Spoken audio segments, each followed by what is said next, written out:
un progetto di cooperazione e di valorizzazione dell'artigianato che interseca più nazioni, e in questo caso la Sardegna che si unisce al Marocco. La Sardegna ha creduto molto a questo progetto, siamo capofila assieme ad altre 9 regioni italiane. Abbiamo promosso attraverso questa sinergia col Marocco il mantenimento dell'arte dei saperi,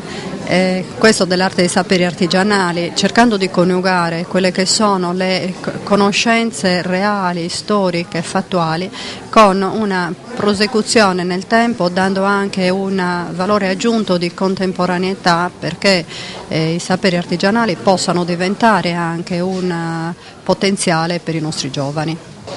Cooperazione significa anche mettere insieme i prodotti dei vari partecipanti al progetto.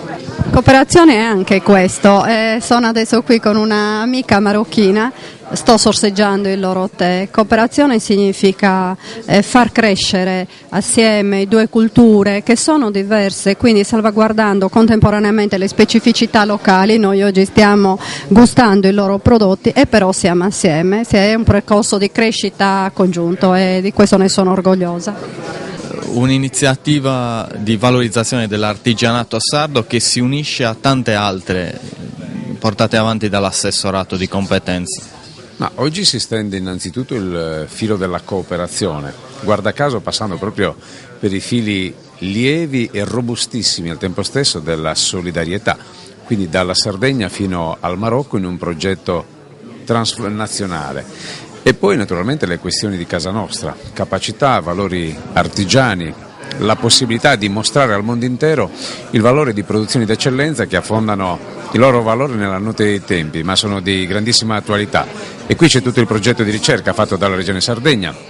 insieme alle università di Cagliari e Sassari, e quindi un percorso che va verso un artigianato più moderno, un artigianato del design, della stessa ricerca, che può essere offerto naturalmente attraverso i sistemi più innovativi, quelli tecnologici, e da lì la realizzazione di un profilo web nel quale gli artigiani raccontano se stessi, le loro produzioni attuali, ma anche con una valutazione di ciò che è stato il passato, quindi dagli anni 50 in cui Eugenio Tavolara disegnava modelli,